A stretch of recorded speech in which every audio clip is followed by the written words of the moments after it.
Welcome back once again, friends, family, enemies, everybody. This is another episode of The World as We See It. Okay? And for those of you who have assisted us in getting we almost at 2,000 subscribers, right? I want to thank you very much. For those of you who are new, go ahead and hit that subscribe button and help us reach that 2,000 before next week. All right. Well, in the meantime, there's some exciting things going on in West Africa. Most of you know, some of you may not know, that there were a few revolutionary movements that took place roughly about a year ago. Some people call them coups. I call them revolutionary movements, right? Because when the people are being subjugated and they free themselves from that subjugation, that's revolution. Okay? You want to call it coups? That's fine. But what does revolution mean? It means a change.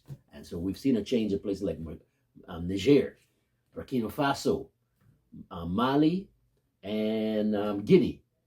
I don't want to talk too much about Gabon because there's not much of a change. They just changed the head of government, but it seems like their policies are still the same. They still are satisfied with being puppets for the French in particular and the West in general. But let's talk about Niger, Mali, and Burkina Faso. This week, the new president of Niger, Abdurrahman Chiani, I think that's how his name is pronounced, has made some visits. He's gone to visit his compatriots in Mali and in Burkina Faso. And as we know that these countries have actually signed a pact of cooperation, because when the revolution happened in Niger, France and the West made phone calls and activated their puppets in West Africa, also known as ECOWAS, the Economic Community of West African States, ECOWAS, currently headed by the president of Nigeria. The head of the organization rotates, is currently headed by the president of Nigeria. And so they were activated by their puppet masters and to punish or to overturn the revolutions that took place in these countries. But they could not fight the will of the people. Okay? And so what they've done, they've resorted to sanctions. There are trucks sitting on the border of Niger, right, and Nigeria and elsewhere. Trucks have been sitting there for weeks with supplies, with food and so on, right, that cannot get in to Niger because ECOWAS has decided that you freeing yourself from neocolonization is terrible. It's wrong. You should be punished for it. You should be satisfied of being a neo-colonial puppet. Okay? So they were talking about taking military action against Niger. But what happened? We saw something we haven't seen in a long time on the continent. We saw coming together of brothers. And so the leader of Mali and the leader of Burkina Faso both declared publicly that any attack on Niger, they considered it an attack. And this is before they signed that pact of cooperation. The military rulers of Mali, Niger, and Burkina Faso have signed a mutual defense pact. The Alliance of Sahel States agreement commits the three to assist each other in case of an external attack. Now, that could include an intervention like the one threatened by West African states against Niger's junta. Okay. So now they're not one country. I hope that in the future it does happen like that, but that's just my wish, and hopefully it'll spread to other people. But they've signed a pact of cooperation.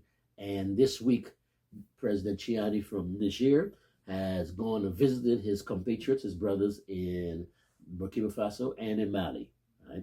So we see it come together there. And I reported last week that Burkina Faso did send some of its officers to Rwanda to be trained. Okay?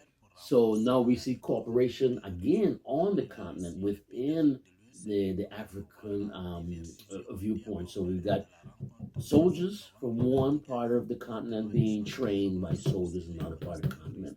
rather than going to France or going to England or coming to America, or even going to Russia.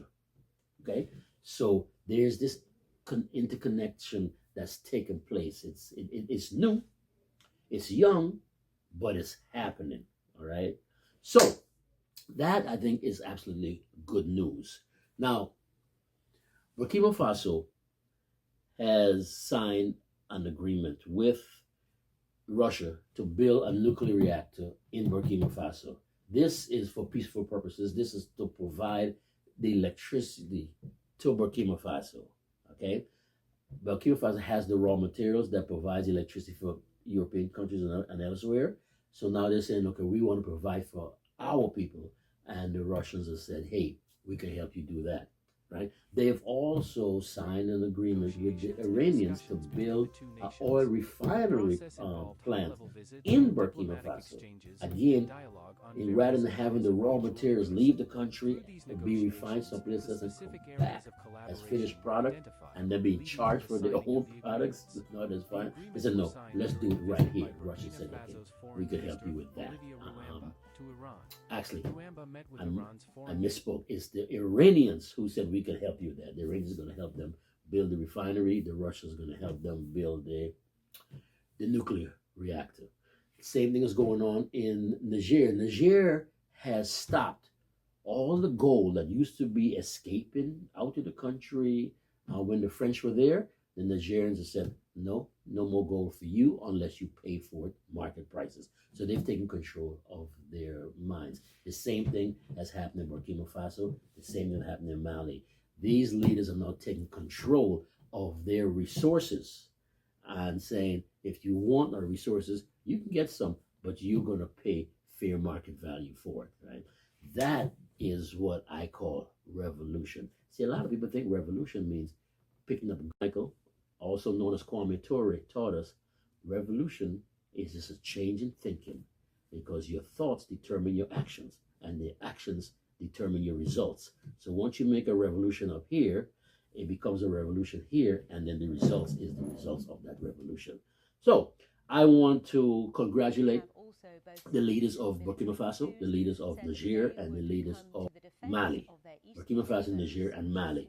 I want to congratulate them. Hope they keep on doing what they're doing. They seem to have the overwhelming support of their people, and that's the most organic form of democracy that I can think of. I don't know, maybe somebody has a different idea. So, until next time, this is the world as we see it. Have a great time. See you next time. Kwaheri and Salam Alaikum.